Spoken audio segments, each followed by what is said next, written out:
Nathan, hey buddy. Welcome back to another episode of Nashville Destin Connection. Thanks for being here once again. Thanks, man. Always nice to be on here with you. What's going on down there? My condolences about FSU season, man. My heart's been going out to you guys. You doing all right? Yeah, you see, I'm still repping my hat. I'm an alumni from there, and we did win a national championship when I was in college there, and we've won two others. So there's a lot of teams talking smack that have never been to the final game nor have won it. So I'll just put that out there. But yeah, to start off, number 10 in the nation, having a undefeated season last year, to get crushed in our bowl game, and then to lose 10 games this year. So started top 10, lost 10, and it's been the most horrific season of our history. But hey, there's always room to come up from here. 10's the magic number, but you're a perfect 10 as far as an alumni pride is concerned, man. Like you're still holding on, still repping, and you didn't call anybody out specifically who's been talking smack. So I can tell you probably wanted to. Our girls softball team is wrecking shop this year. There you go. It ain't all about football. Not all about. Our focus is on girls soccer and softball. There you go. But we're gotta hold on to what we got when we got it. Well, yeah, man, it's definitely a football time of year, man. I know there's a lot of conversation around that, but there's more to the pride of, our alumni being from certain schools and what they got going on. It ain't all about the football, but football is more prominent this time of year. College football playoffs, NFL's full swing. We got colder football weather. I know. And are people still spending some time down there in your neck of the woods, even though it is a little bit chillier? Yeah, they are. I mean, it's definitely slow this week. It's just like one of the slowest times of the week from people being down here. We did have a nice crew of visitors for Thanksgiving. People really enjoy the cooler months here. It's for those of people that haven't visited the cooler months, it's just such a pristine time. You're not laying out on the beach as much or going swimming. But man, it's just the air is crisp and clean. We have a lot of sunshine this time of year and just kind of puts you in the holiday spirit. So as locals, this is actually one of our absolute favorite times of year because it feels like we got our town just to ourselves for a little bit.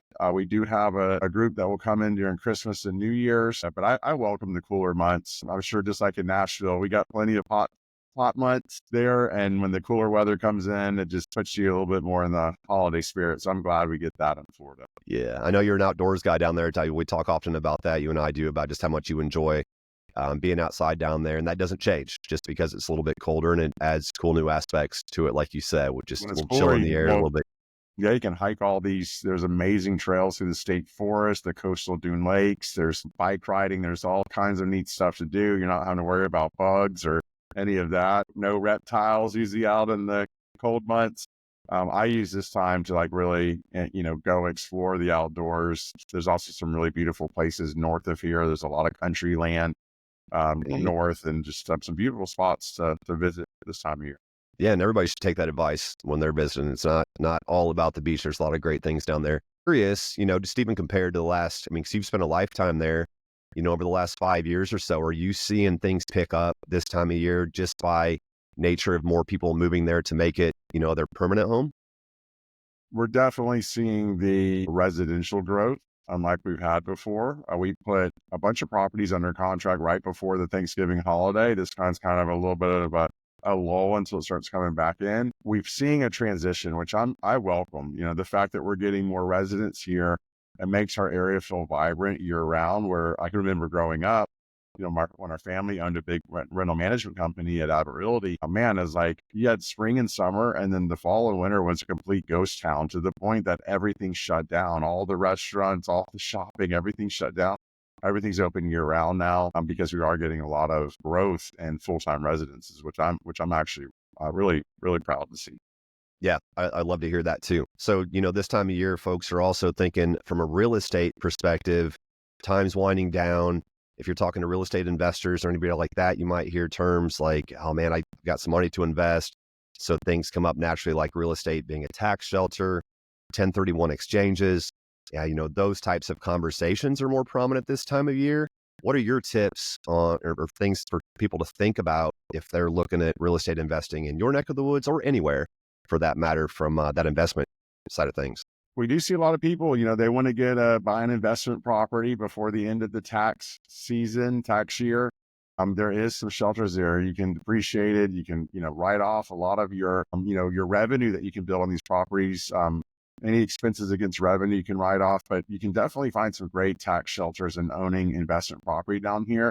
And so no one likes to, pay it all to the IRS. So there's a way that you can shelter that through buying real estate. It's a great tool to have.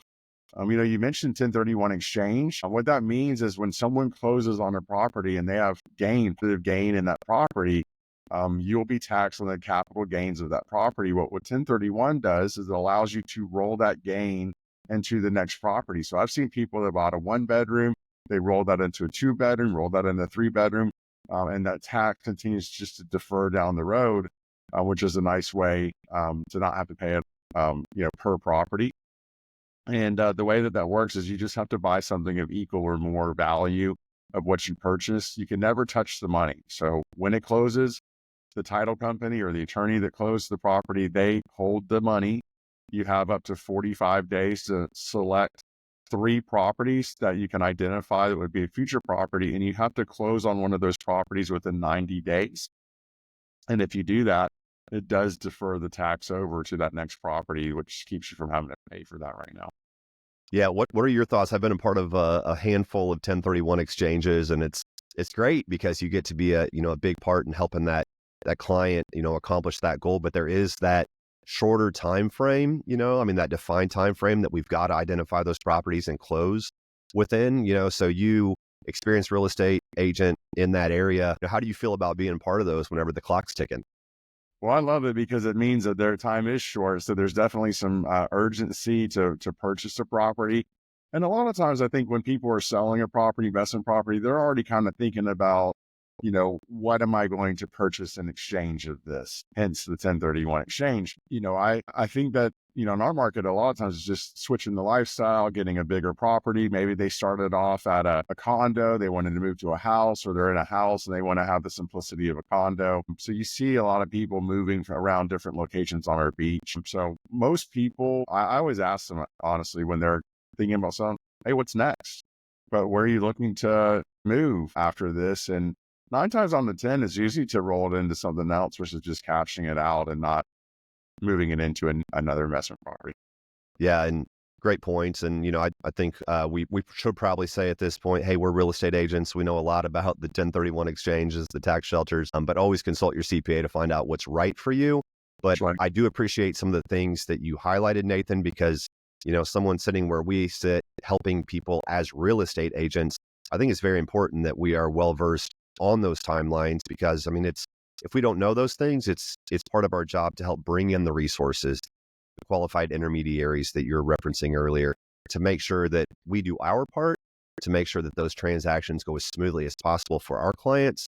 So whether that's working with someone like you or myself, always we're going to recommend, hey, make sure that your real estate agent is well versed in these types of things if that's what you're trying to accomplish. Yeah, you mentioned 1031 intermediary. So there's actually a position for that. And any title company you close with is probably going to have a connection to that layer. Whether someone's selling an investment property in Nashville and they're moving down to Florida, it's not state specific. You just want to talk to, if you're thinking about buying another investment property, make sure you talk to your advisors of that title company or attorney. Say, hey, I'm thinking about buying another investment property. I'd like to consider doing a 1031 exchange. What are the next steps? And they're going to get you in touch with the 1031 intermediary. And that person is going to help guide you exactly the steps you need to take. So you don't have to figure it out all yourself. You just have to position yourself with someone that does know how to do it and can help you shelter that tax at that time. Yeah, spot on. We've all been a part of those stories that go well, but we've also heard of ones that, that don't go well. And you don't get a second chance with Uncle Sam of some of those tax penalties or the actual taxes that you'll have to pay if we don't They're do always things in the going right to order. find a way to get theirs. And Yep. but I also wanted to mention, I think it's important, you have different investments in real estate where you may not ever consider staying there. But what we're finding a trend is that the people that are buying real estate properties down here, it's something that they do want to stay at. They want a vacation at their family. So it's kind of, two benefits. It's the benefit to say, hey, when it's not booked and we want to reserve it out as an owner reservation. I wouldn't advise doing that in the peak summer months or peak holidays, but although you book it out as an owner reservation, you know exactly what you're getting. You're able to come down. And we see a lot of times that's what's happening this time of year is that when the things are not booked as much, they're coming down to spend the holidays here. They're coming down to enjoy it with their family. We also have what's called the snowbirds. They're basically the birds that migrate down here from some of the colder areas, Wisconsin, Minnesota, Canada.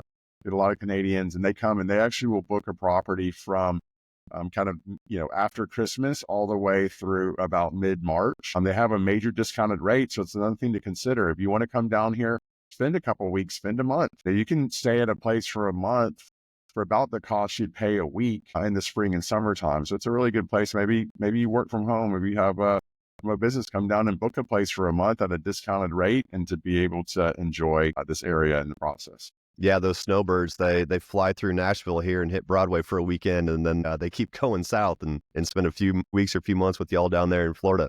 That's right. Yeah, I'm jealous. I know a couple of them that do that. Well, when they're spending time down there, we're down there next. Nathan, we always like to get some of your favorite restaurants or ways to spend time down there. So what handful do you want to hit us with today? What's in your mind? Yeah, so my neighbor in my neighborhood, it's a really popular spot. They have one in Panama City Beach as well as Destin. There's some very casual atmosphere, steamed seafood buckets, everything from our local shrimp and fish. People love snow crab balls, even though those aren't our local catch. Those come from Alaska, but they just do these really awesome steam buckets. I have one of my customers, he tried it for the first time. He says, man, that's my favorite restaurant in town by far is Bayou Bill's. That's where he wants to go every time that he gets down here. There's also, so many have heard of Alice Beach. It's one of our highest end developments.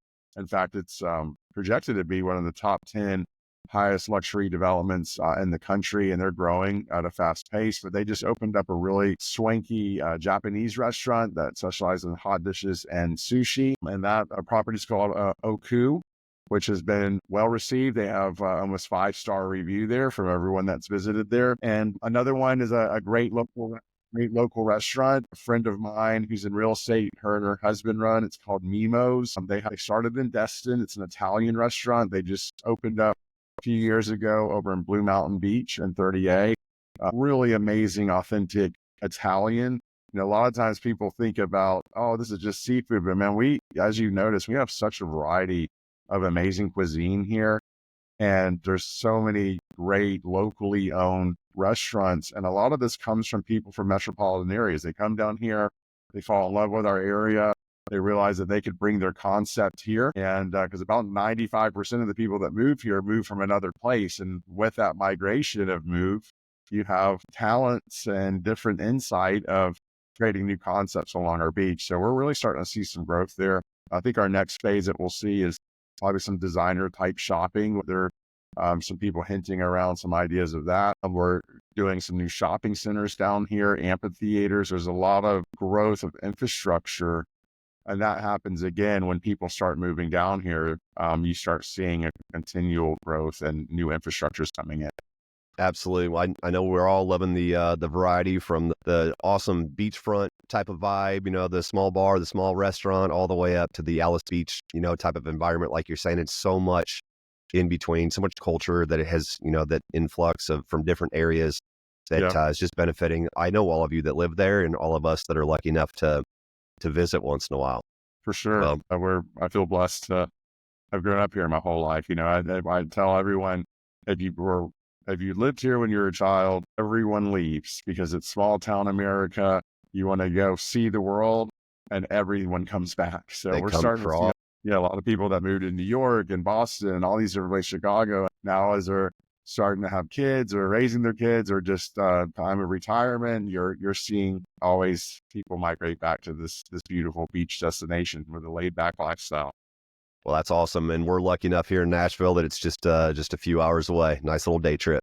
Yep. Straight drive south pretty much. And you're here. Yeah, man.